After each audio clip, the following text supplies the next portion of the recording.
और मैं आरजे सृष्टि स्वागत करती हूं आपका हमारे शो देश की बात में। आज इस कार्यक्रम में हम चर्चा करेंगे हरियाणा में महिलाओं की स्थिति के बारे में। कोरोना वायरस के चलते पूरे देश में लॉकडाउन करना पड़ा, जिससे हर जगह क्राइम रेट कम हो गए। लेकिन हरियाणा से चौंका देने वाली रिपोर्ट सामने आई है। एनसीबीआर की अप्रैल की रिपोर्ट के अनुसार हरियाणा में 66 रेप के मामले, 62 अपहरण के मामले और 142 छेड़छाड़ के मामले सामने आए हैं। यह पहली बार नहीं है जब हरियाणा से ऐसी चौंका देने वाली रिपोर्ट सामने आई हो। जनवरी 2018 में हरियाणा में 10 दिन में 10 रेप के मामले हुए थे, जिसने सबको हिला के रख दिया था। लेकिन इस प्रदेश के लिए लगता है यह आम बात है, क्योंकि यहाँ का समाज इस गंभीर समस्या को बहुत ही साधारण समझता है। यहाँ तो लोगों का मानना है कि ताली एक हाथ से नहीं बजती, मतलब जब लड़के और लड़की में आपस में तालमेल होता है तभी रेप के मामले होते हैं। लेकिन प्रश्न ये उठता है कि 4 या 5 साल की लड़की किससे तालमेल बनाती है जिसके कारण उसका रेप हो जाता है। क्योंकि ये गलती रहती है, लड़की है ना जैसे जाती है तो है ना वो ज्यादा लड़की है ना खुद भी बोलती है, जब तो ये लड़कियों की भी तो कुछ गलती होगी, जब तो रेप होया। रेप के केस में टीचर्स कहते हैं कि इसमें लड़की भी गलती करते हैं, पर पहले हमें फ्रेंडशिप नहीं करनी चाहिए और फिर हमारी फ्रेंडशिप का फायदा उठाते हैं लड़के। पुरुष प्रधान समाज ने लड़की के खिलाफ हो रहे अपराध को उसकी इज्जत से जोड़कर मामले को और भी संगीन बना दिया है। एक लड़की की इज्जत को पूरे घर की इज्जत मानी जाती है। साफ साफ देखा जाए तो इज्जत के नाम पर महिलाओं को कंट्रोल किया जाता है, जिससे पुरुष को आजादी मिल जाती है कि वे उन्हें कंट्रोल करें और उनकी जिंदगी के फैसले खुद लें। जहां हर तरफ वुमेन एम्पावरमेंट की बात होती है, वहीं दूसरी तरफ हरियाणा में महिलाओं को उनके पसंद के कपड़े भी नहीं पहनने दिए जाते। यहीं की खाप पंचायत ने लड़कियों को जीन्स न पहनने और मोबाइल न रखने के आदेश दिए थे, क्योंकि उनके अनुसार जीन्स जैसे उत्तेजित कपड़े पहनने से ध्यान खिंचता है और रेप जैसे अपराधों को बढ़ावा मिलता है। जीन्स की पैंट पहन के चलती हैं तो लड़कों को ऐसे आकर्षित होते हैं उनको देख के, तो इस वजह से लड़के और लड़कियों की दोनों की गलती रहती है, क्योंकि लड़कियां आवारा फन में घूमती रहती है सड़कों पर। लड़कियों को बाहर नहीं निकलना चाहिए, जब कोई काम हो जब तभी निकलना चाहिए। जहां सामाजिक व्यवहार ही ऐसा हो, जहां पीड़िता को ही दोषी ठहराया जाए, वहां महिलाओं को कंट्रोल किया जाए, तो वहां ताजुब कैसा। और लोग तो यही सोचते हैं कि सब रजामंदी से होता है। जेंट्स में और लेडीज में फर्क होता है ताकत के अंदर, ठीक है। वो अपने आप को कमजोर समझती है, सोचती है कि मेरी समाज में बेइज्जती ना हो जाए, कहीं मेरे को मेरी ससुराल वाले या मायके वाले या कुछ कहना दें, ठीक है।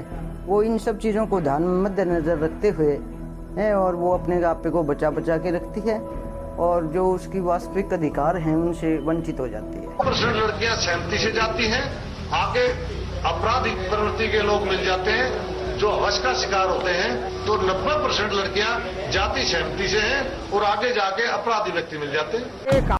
ताजुब की बात नहीं कि नीति आयोग की 2018 की जेंडर गैप की रिपोर्ट के मुताबिक हरियाणा की स्थिति सबसे खराब है। यहाँ हर 1000 लड़कों में सिर्फ 877 लड़कियां हैं। लड़कियों की प्रदेश में बुरी स्थिति होने का मुख्य कारण ये है कि आज भी प्रदेश में लड़कों को लड़कियों से ज़्यादा महत्व दिया जाता है और लड़कियों को पैदा होने से पहले गर्भ में या पैदा होने के बाद मार दिया जाता है, क्योंकि वंश को आगे बढ़ाने की जिम्मेदारी सिर्फ लड़कों की मानी जाती है। जितनी मेरे भाई है ना उनकी सुनी जाती है, इतनी मेरी नहीं सुनी जाती। किस मामले? किसी भी मामले में, अगर मैं किसी मामले में अपने घर में बोलूं तो पहले उनकी होती है, उनसे ऊपर कुछ नहीं। मेल को ही ज्यादा माने जाते हैं कि लड़की तो कुछ नहीं होता, इसको कैसे ना कैसे निपट लेंगे इससे, तो फिर वो मेल का ही बहुत पलड़ा भारी रहता।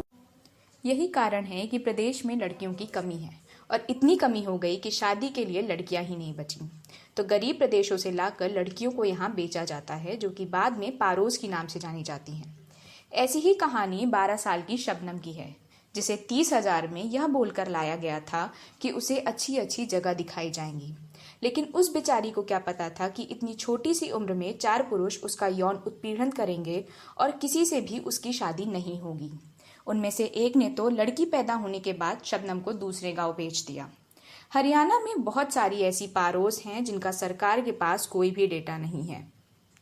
ये साफ है, बेटी बचाओ बेटी पढ़ाओ के वक्त में हरियाणा का समाज नहीं चाहता कि महिलाएं आगे बढ़ें और आत्मनिर्भर बनें या फिर अपने लिए एक बेहतरीन जीवन जीने का सपना देखें। ये सवाल हम सबको खुद से पूछना चाहिए कि आखिर गलती किसकी है।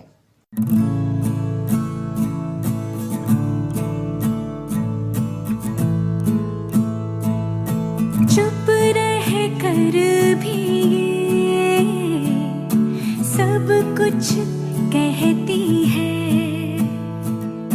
सब कुछ कह कर भी चुप ही रहती है। कभी आँखों से करके इशारा, कभी बाहों का दे के सहारा। मेरा इन राहों से है रिश्ता कोई अनजाना सा पुराना किस्सा कोई। इनसे जो पूछो तो कहेंगी ये मेरी कहानी।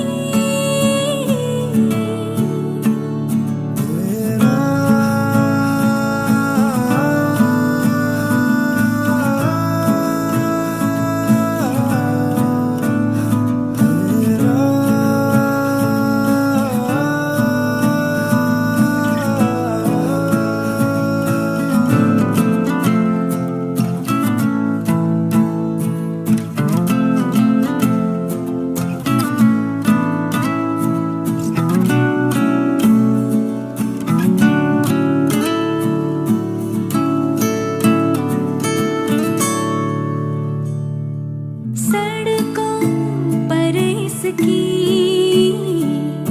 सपने चलते हैं, सौ खो जाते हैं, दो सच बनते हैं।